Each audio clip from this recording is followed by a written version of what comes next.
All right, it's right at 105. So we're going to go ahead and get started. Um, Welcome everyone who is here for the class. Just make sure you're in the right spot. You are here for MOFIR for the market. And really, I would say MOFIR for your market specifically, because all of us can have different markets. And we'll talk about that here in just a moment. I'll do a quick introduction of myself. If you don't know who I am, let me get back to the Zoom here and I will share my screen here briefly. Boom. All right. Are you able to hear me and see me? That's the question. Thumbs up if you can hear and see me and see my screen. I'm going to assume that that's a yes. All right. So real quickly about me, my name is Jerry Wells. I am before anything else, a husband and father. Honestly, I care about my business, care about all the other good stuff, and yet nothing else comes before those roles. Those are the most important roles for me. Born and raised in Philly, 9 years in real estate, a national real estate instructor and trainer, now with KW Empower as well. I'll be working with all our productivity coaches. I'll be working with our educational calendar to ensure that everyone in our market center has exactly what it is that you are looking for, the things that you feel like you may have been missing, the classes that you decide, you know what, I have not learned this, I've never heard about this, or I read this awesome article, would love to learn more about this. Let me know. And those are the things that we'll look to bring into the market center, the classes we'll look to bring into the market center. And then lastly, I am the expansion leader for Coalition Properties Group. So right now, Coalition directly services PA, New Jersey, Delaware, DC, Maryland, Virginia, and I need to update this slide here. We now service California as well. So if you need any assistance, if you have people who are looking to move away to any of these areas, you need a referral partner, let me know, and I'd be more than happy to get you in contact with the right people. All right, see, introduction was quick. Not all about myself here. So what I'd like to do is jump right into the course, right? We're talking about the MOFIR for the market. And like I said, more importantly, the MOFIR for your market. Okay, I could cheat. And actually, I'm going to go ahead and stop sharing this for just a second. Let me ask if you can, again, please bring yourself off mute. I'm going to have a little dialogue with you right here. Um, have you ever heard of the term MOFIR before? Have you ever heard of a MOFIR? Anybody here? No. No, Janelle. All right, Janelle, you have not heard of a MOFR. Let me ask you, have you ever heard of a call to action? Yes. Yes. All a MOFR truly is a call to action, right? So I'm going to go back here and share if you want to take notes, if you want to see exactly what this is. A MOFR stands for make offer for immediate response. That's all it is. It's making an offer for an immediate response. Okay. Now, here's the thing. When we think about making an offer, let me ask you this question. What is our one thing? What's the one thing in our business that we should be consistently focusing on? What's that one thing? I'll give you a hint. It starts with an L, ends with an N. It's two parts to that. Lead generation? Boom, there we go. It's lead generation, right? That is our one thing.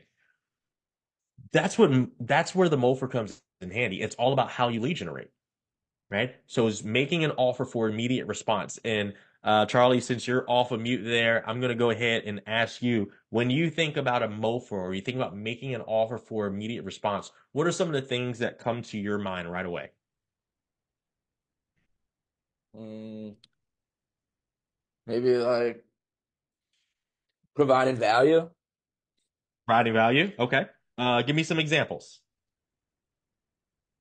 Um, Maybe just like when you're to win a client over, showing your market knowledge, showing maybe your marketing activities, your uh operations, kind of give them a reason to work with you. Okay, I got it. So kind of showing some of your value proposition there, giving a person a reason to say, hey, you know what? If I'm going to buy or sell a home, I'm going to work with Charlie, right? And Charlie, I Uh, love that you said it's providing value. because I think where a lot of people fall short in lead generation is we focus on marketing and we don't focus and spend enough time in what I would think is really the most important areas of education and motivation.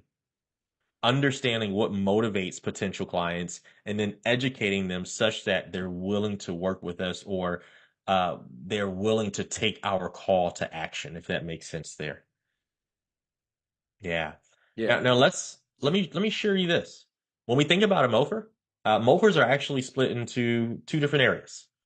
And today we're going to focus more so on area one, right? So we call this the two M's of lead generation. And you can actually find this in Shift Book. I believe it is page 60, if I'm not mistaken. Don't quote me on that one. But we're going to focus on one. Okay. So one is talking about the message, right? It's the words that we're using. It's what we are looking to get across to whatever our market might be. And before we just start talking, before we just start spewing out information, before we just start sending emails, text messages, before we just start creating videos, there's two things under there that is extremely, extremely important. And that is one, making sure that your message actually matches your market. And you also need to understand that you get to make an offer. What is the offer that you get to make to someone? Right? Because Charlie, if you're thinking about selling a home and I send you a text that says, "Hey, Charlie, this is Jerry. If you're thinking about buying a home, give me a call." Does that seem like it matches my market? And does that seem like something you'd be willing to respond to?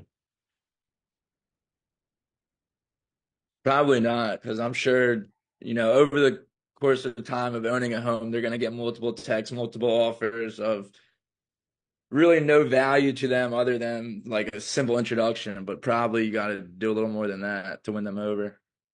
Yeah, I probably have to do a little bit more than that. And here's the other thing. If you're thinking about selling and I'm talking to you about buying a home, well, maybe you're not thinking about buying a house right now. Right? Maybe that's not the correct offer. Hey, call me if you're thinking about buying. No, I'm interested in selling. I want to know how much my home is worth. So I need to make an offer that gets you to speak to me, which means I actually get to understand you first. So you have your first side of the two M's of lead generation message. You watch your market, you make your offer. But watching the market is extremely, extremely important because when you watch your market or match your market, what you're doing is you are delivering something directly to the people that you would like it to get to.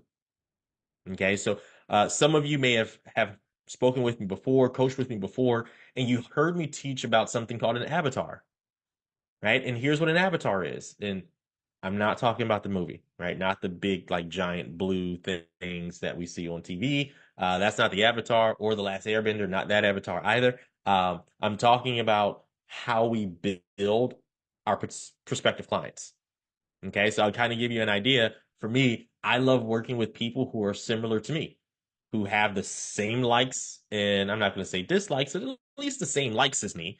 I like working with those people. I like working with people who can, enjoy sports. I like working with people who enjoy maybe, a nice cigar or quality craft beer or good whiskey or something like that. Like I like working with people who are similar to me, who maybe enjoy golf or bowling or things like that.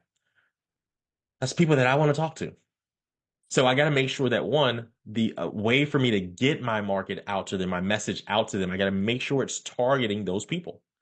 And then the other thing is I got to ensure that the people I'm communicating with, well, I got to make sure the message actually matches the current market, right? So I'm not gonna call on anybody, and I am gonna sit in silence until someone answers. When we talk about market conditions, what are some of the things that come to your mind when we think about market conditions and how that can affect our messaging?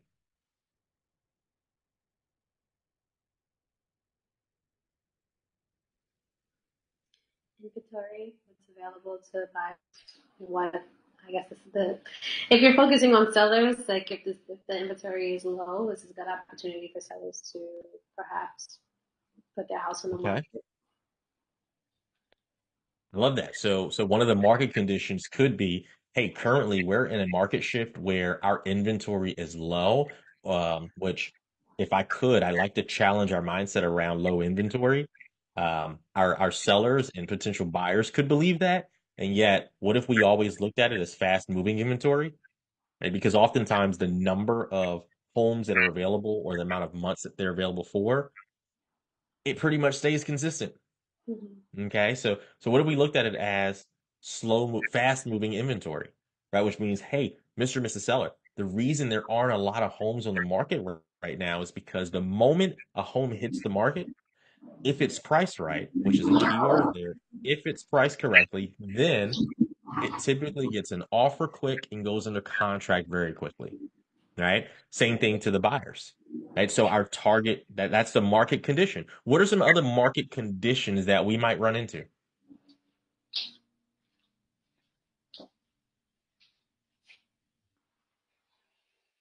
Interest Yeah, rates. interest rates. Okay. Awesome. So if we're thinking about interest rates today, what are some of the things we may be hearing from buyers or sellers around interest rates?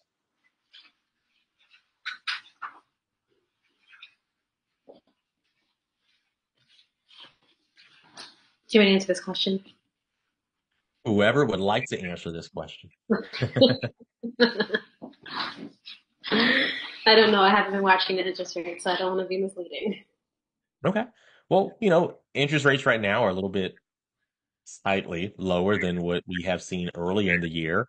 I'm not saying they're magical where you're at 4%. That's not the case. But interest rates are not at, 7.5% on average. They're, not closer to 8% right now. The market or the messaging that's going out from a lot of people is, hey, interest rates have taken a dip. Okay. So that's a market condition. That's something that we can speak to, right? That's a way for us to understand, okay, who is my market? Now, Janelle, since you're still off of mute, I'm going to come back and mess with you, and anyone can jump in at any time. Okay, so that's Michael, Kaylee, Charlie, JP. Even if you like to, you can jump in as well. Here's the thing: if we have a market that currently is um, pretty average on inventory, right, and interest rates are starting to take a dip, then what might be some of the things that we would talk about? What are some of the videos we might make, or some of the things we might post on social media? This could be a advantageous time for buyers to get pre-approved or to check in with their lenders to update their pre-approval because they might be qualified for more. It doesn't mean they have to purchase Mm, more, but it could like expand their search and expand the properties of interest. Sellers have an ability to advertise to more buyers because affordability is a bit more accessible because of the dip in interest rates. I love that. I love that. Hey, guess what? If you've already been pre-approved and you've had, some time struggling in the market, then uh, this would be a great time for us to get you pre-approved again. Let's get this updated with a lender. Maybe my lender, if you didn't speak to my lender last time. And we could likely get you more than what you had, which would increase the number of homes that you now have available to you, which makes your search easier. I love that. Charlie, I seen you came off of mute as well. Yeah, I was just gonna say with dealing with objections with interest rates is like definitely provide them the update of that they dropped, but then if they're still like worried like, oh, they weren't what they were, 3 years ago, like I would always mention that you can always refinance later on. So if still want this house, get it for this price, refinance out at a lower rate, then always bring that up to them. I love that. Absolutely. Hey, here's the thing. Markets change, and we'd love to make sure that you're getting put in the best position. Not we're not 100% focused on the rate at the moment, right? We could refinance later, and let's just talk about it. Charlie, here's what could happen. You could get a rate today, XYZ rate, and it could go up. And if rates go up and you're not locked in and don't purchase, now you're paying a higher rate. It could go down, you could refinance it, or it could stay the same, right? So those are the things here. That's a little bit of our messaging. right? We find out who our target audience is, we find out the market conditions, and we allow our messaging, the words that we're going to share with people, we match those things up. Now, here's something that I'd like to throw out there. Notice what we did is we understood what was going on and what was motivating people. That is the key thing when we're talking about making an offer for immediate response. It's important that we understand the motivation. Because if we don't understand what motivates people, if we don't understand what touches them, if we don't understand what's fully important to them, then we don't know exactly how to script a message or put a message together for them. Does that make sense? Right? So we find their motivation and then we educate them. And not only do we educate them, what we do is we make an offer for services or we make an offer. So we're right here now at number 2. We make an offer for services or we make an offer for them to just work with us to buy or sell with us. And there's 2 different types of offers that we can make. We can do what's called a direct offer or an indirect offer. Okay, a direct offer or an indirect offer. Anybody here have an idea maybe of what a direct offer versus an indirect offer might look like or sound like when we're talking to potential buyers and sellers?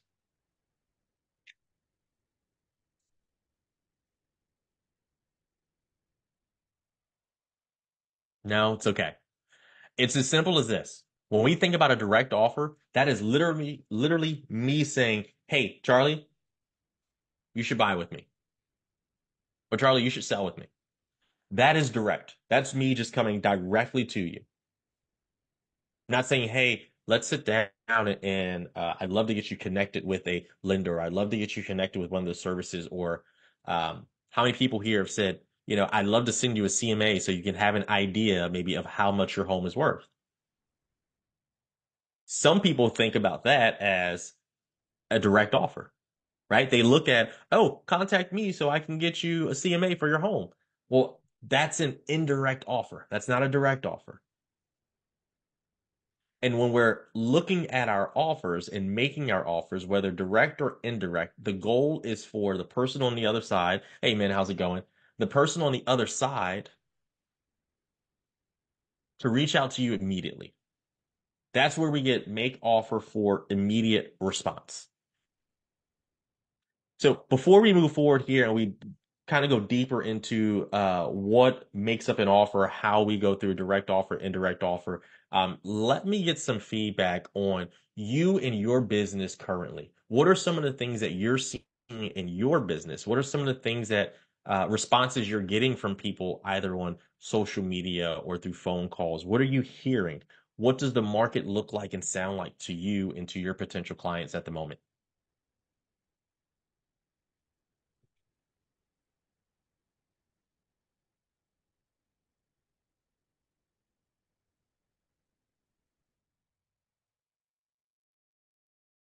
I'd say the one of the biggest objections I'm getting is just dealing with the new, legislation, the new paperwork that, the contracts that we have to sign prior to showings.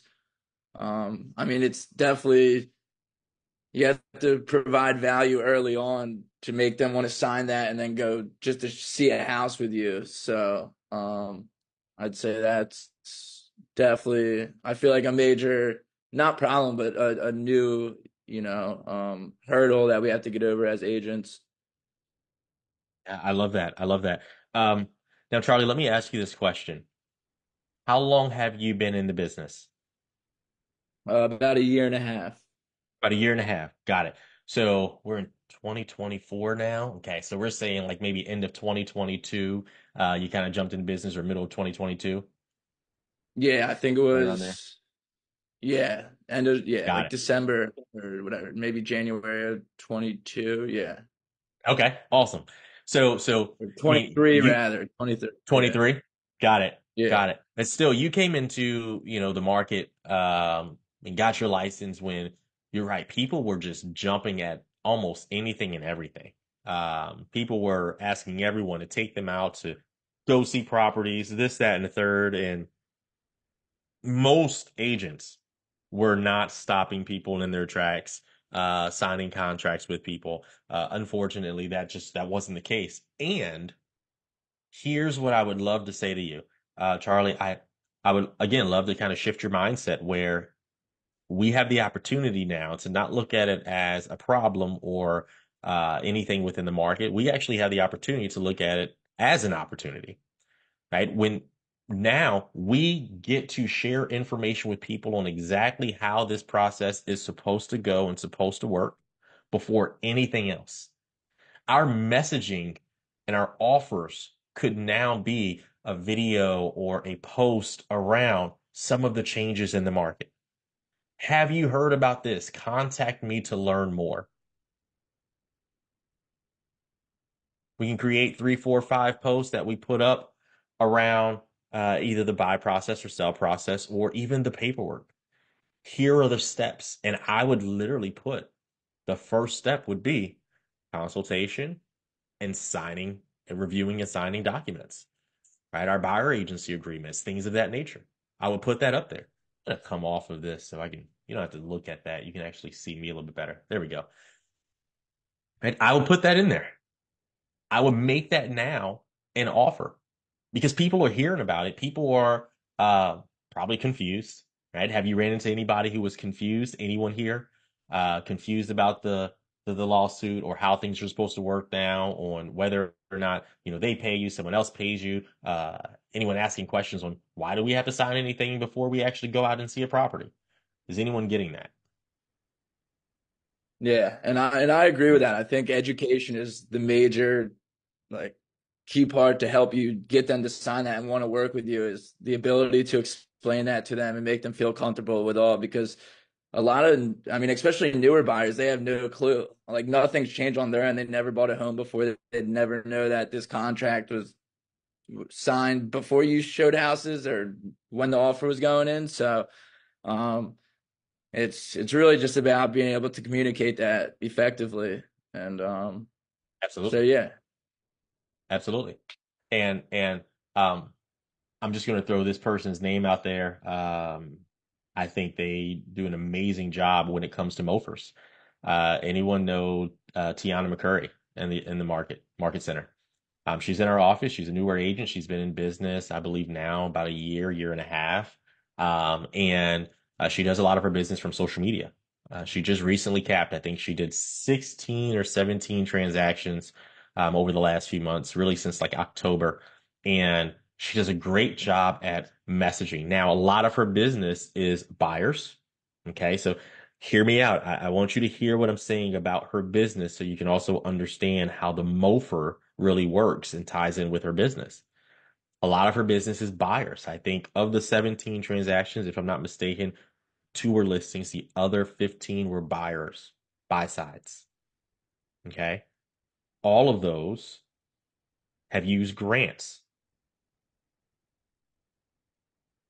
Okay. So she's working with people that are more geared mindset wise on how can I get a grant to help me with saving money and being able to purchase a home. She's working with a lot of people who are first time home buyers. Okay, so you kind of listen to the target audience, first time home buyers, people who may need a little bit more financial assistance, and again, buyers, people with maybe not as much knowledge who are literally seeking information. Now, when I scroll through her page and I look at the people that she's worked with and the buyers, I also kind of get a sense of investments and investing there, people who are house hacking, things of that nature. People who literally, I think I've seen this a number of times on her page, generational wealth. Why is that important? That's important because what she's doing is she has a good understanding of the people that she is working with and the type of people that she's working with. And from communicating with them consistently, she also knows not only what's motivating them, what's going on in their life, she knows kind of what they're looking for, what they need. So she puts herself into an amazing position to be able to share the right information. So now she can educate them based off of their motivation. Now she can talk to them and she can share dates and times of classes for people to go through grants or the grant programs, the grant educational classes. She shares the different types of grants that are out there. She talks about the home buying process, where to start, the fact that she can help you. And then she gives her direct call to action. She always gives really two call to actions. She gives an indirect and a direct. An indirect is if you're interested in learning more about the grants, click link in the bio or DM me, comment. And then she also has it, hey, if you'd like to work with me to buy or sell, click link in the bio. It's really like the same call to action as far as clicking the link in the bio. But the MOFIR, what she's making an offer on now is I can educate you or I can just take you through the process, which by the way, it still incorporates and still includes education. What we get to do is we get to determine how do we want to set up our business. We get to determine who we are going to work with, who we plan to have in our database, who we plan to have in our pipeline over the next couple of months. That's 100% up to you, believe it or not. It's not who falls into your lap. It's not who randomly decides to pick your business card up off the ground because they saw it when they were walking down the street and you happened to drop it 2 weeks ago and they gave you a call and said, oh, hey, I just picked up your call off the ground or your card off the ground and I wanted to give you a call because I was thinking about buying a house, right? We're not lucking into it. No, we are literally making offers to attract people. And that's important. So here's what I'd like to do. I'm going to give everybody just 5 minutes. We're just going to take 5 minutes here. Okay. And in 5 minutes, what I'd like for you to do is think about who is your target audience and what is their motivation. All right. It's 1:32. So at 1:37, I'm going to ask you to share who's your target audience and what is their target, what is their motivation? Any questions about that?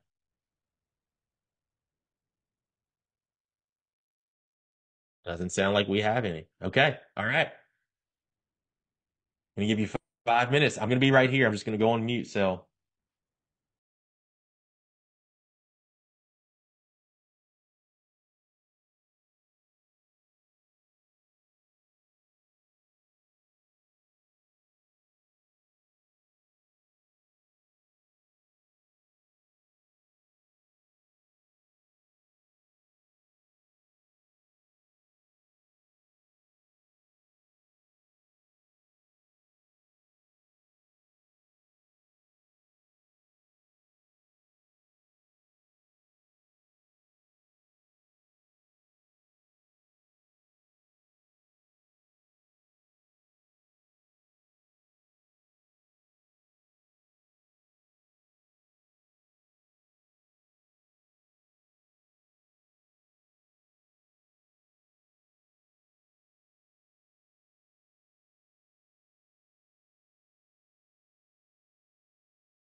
All right, we have 2 more minutes. 2 more minutes.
All right. I would say pins down, and yet I don't even know who all was actually writing because I can't see everybody. But it's 1:37. So here's what I like to do. I'd like for, one or two people, if possible, to share with me what were some of the things that you came up with as far as who's your target market, your target audience, and what is their motivation. Men, there we go. And And you're on mute, by the way. There we go. Awesome. all right, what's up, everyone? Hey, Jerry.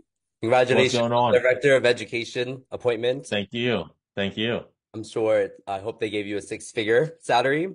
But congratulations and best of luck.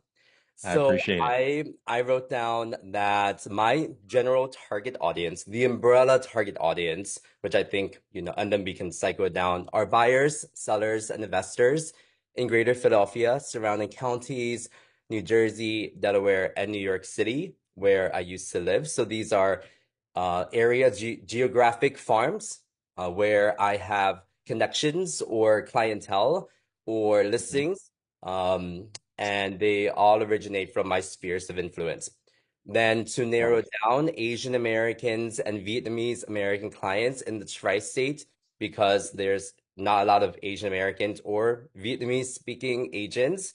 So there's about 60,000 Vietnamese within the greater Philadelphia region. There's 5 Vietnamese realtors, right? So we want to offer culturally dynamic and language specific linguistically relevant, linguistically supportive services for folks that do not speak English or for those that have extended families that need those supports. And I think we've had that situation before, Jerry. Yep. So Yep. I called you right away because I'm like, I have no idea what to do here. yeah, come on, come on. So buyers, when it comes to what is the motivation, real estate is not the end goal. Real estate is the obstacle or the opportunity to an individual to achieve their goals and dreams in life, whether that's job relocation, moving for school, family dynamics, funds for medical health retirement, probate or resolution on legal issues, or if they fall in love and need to move in with their partner, or some other life changes.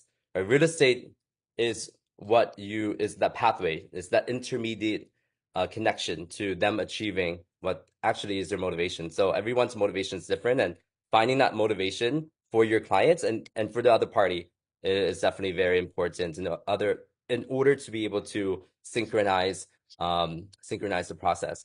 When it comes to those three categories, their motivation, buyers' motivations are to find a home that satisfies their housing needs and wants.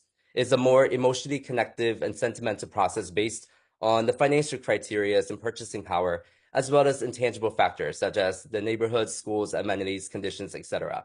Sellers, their goal is to maximize net profit on a liquidation, and that can be achieved in multiple ways.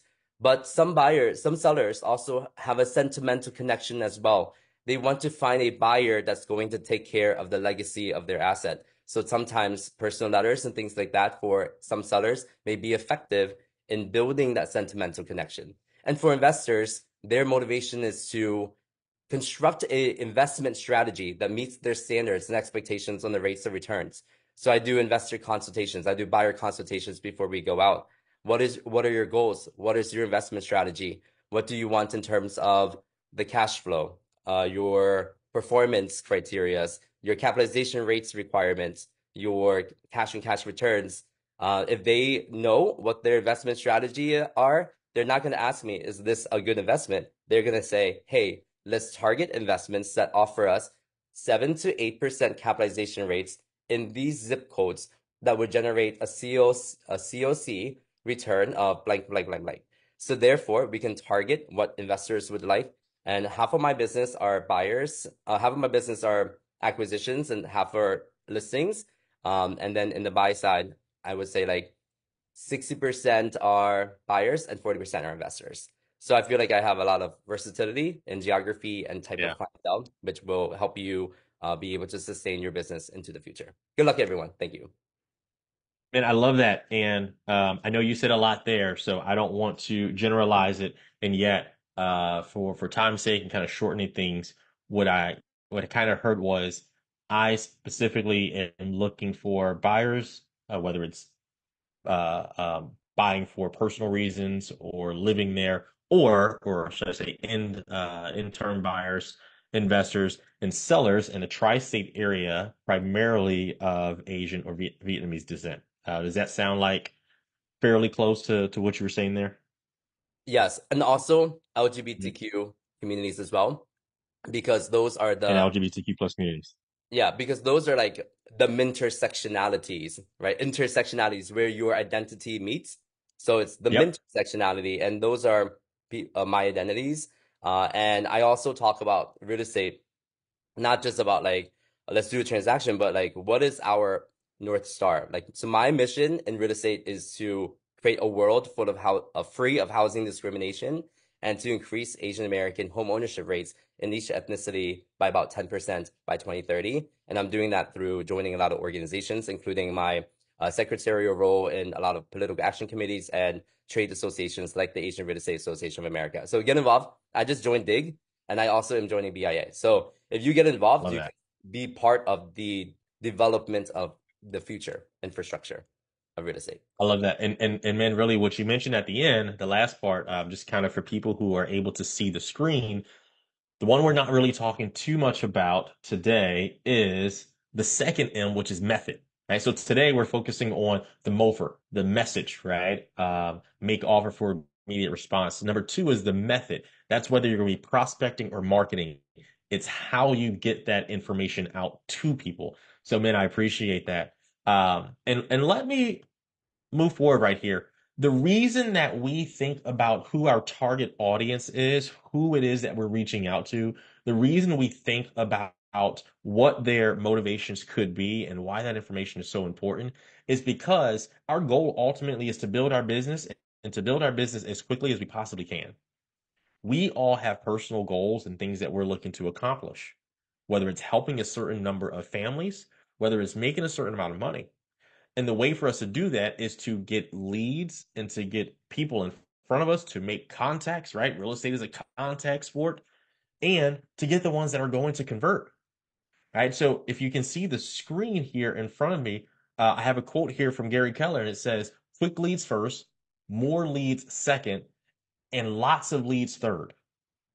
How do we do that? Well, we focus on MOFers. We focus on understanding the target audience first, putting out and making offers to them first. Hey, you're concerned about purchasing a home in the Philadelphia area because you are not sure if people will be able to understand you fully from a cultural aspect. I'd love to sit down and talk to you. I'd love to help you. I'm touching a point, something that's important to a person. I'm making an offer now for them to work with me or to be educated by me. Going after that market, especially for men, you mentioned, there's only 5 Vietnamese agents in the area. Is that what you said? I'm sure there's more, but only five that I know that are That doing you know. Okay. type of business, but I'm sure there's a few others. Okay. Right. So we're looking at still a limited picking for that particular market.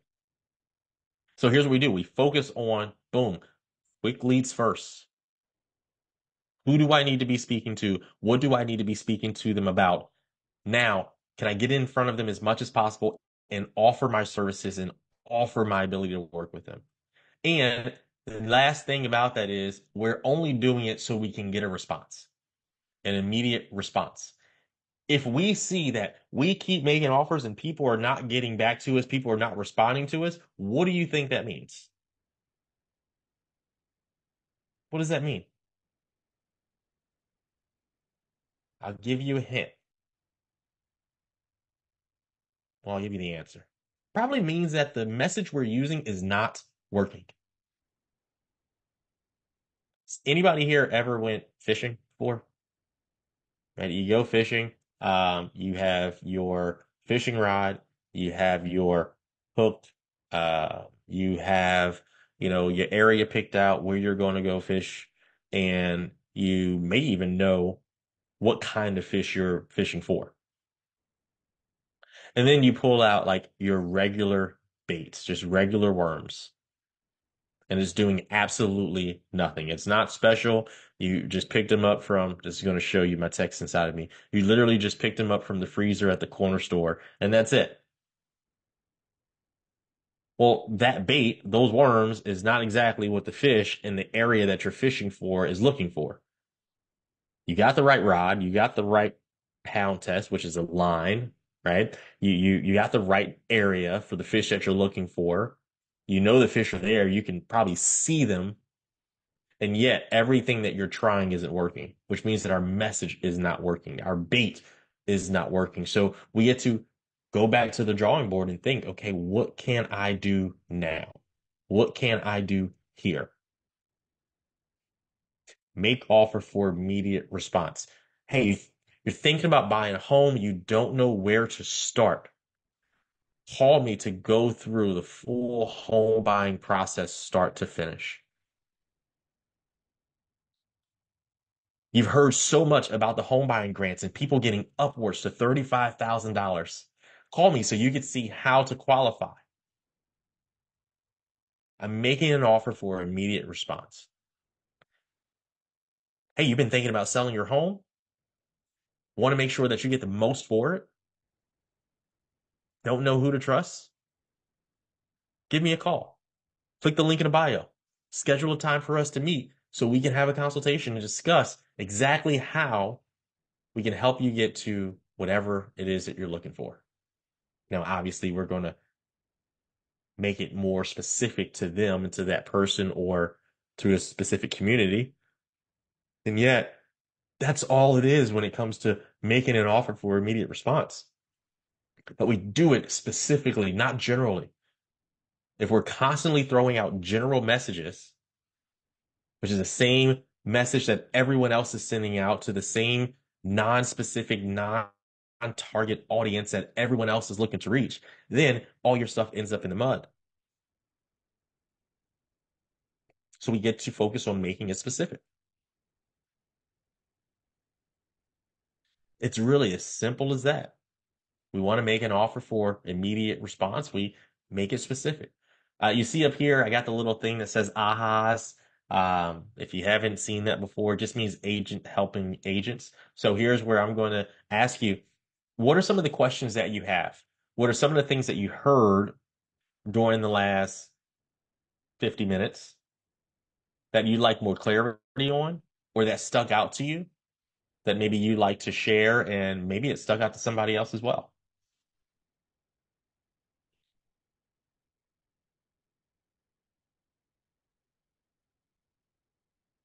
Or if I just did a good job and you don't have questions, you can let me know that as well.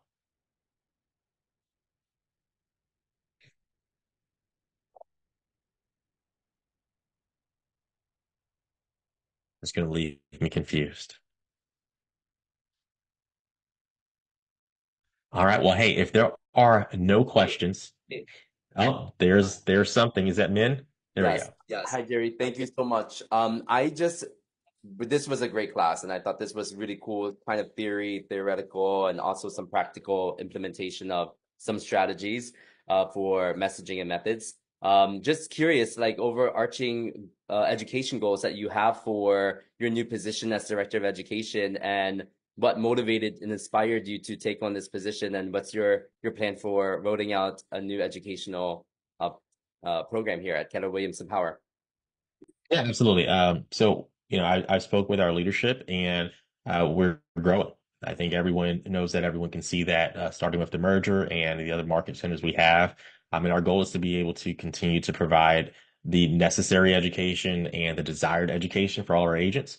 So, by adding to the leadership team, what we've done is we've put someone that focuses solely on what that leadership, what that educational schedule is going to look like. Someone that's also in the day-to-day workings of real estate as well, who is selling, who's in front of it, who can be in front of agents specifically to hear the conversations and see what people desire, and provide that to the market center. So that's my goal, is to kind of get an idea of what everyone is looking for. There are links that are going out, surveys that are going out. We'll be speaking more about it at the sales meeting, and I'm going to be collecting information from every single person in the market center, getting an idea of what we are looking for with each tier. Because we know we have some agents who are brand new. We have some agents who have been in the business for a little bit. And we also have some agents who have, been in the business for 20, 30, 40, 50 years. And where are they? What is it that they're looking for? How are their needs different than someone who has been in the business for, 2 days versus 20 years? And then lastly, as far as the motivation behind it, I'm a national real estate instructor. I've been with MAPS and Bold Coaching. I've traveled around the country in order to be able to instruct and coach other market center leaders as well as other agents. And some of you may follow me on social media. I just recently posted that my wife and I are expecting a child. So I'd rather not be on the road 3, 4, 5 days a week coaching other people when I can stay close to home and spend time with my wife and new, I don't know what we're having yet, a new child. So that's the motivation, being able to continue to do what I'm passionate about, what I love, and do it while still putting my family first.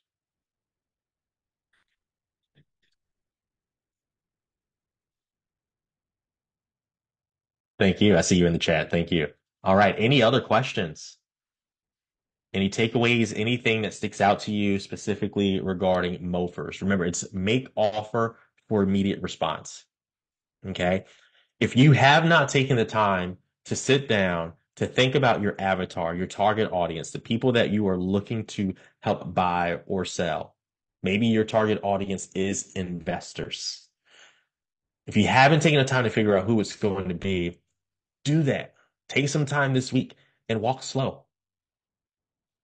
Look at the market, watch the market, see what's going on in the market. As realtors, you should be studying the market every single day,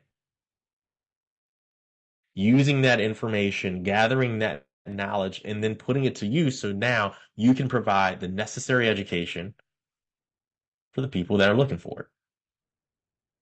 And then once we do that, we give a call to action. We make an offer for them to come and work with us directly through buying, selling, or for them to come and be educated or come and get access to services that we have that can assist them where they are. Again, if you have any questions, please feel free to reach out to me. I'm going to throw my information up here on the screen as well. This is my phone number and email address. My social media is there as well. My name is there. So I don't care when it is, where it is. Shoot me a text if you have questions. I will respond to you as quickly as I possibly can, unless it is after 6 p.m. Then I am likely spending time with the family, and I will get back to you by 11 a.m. the next business day. No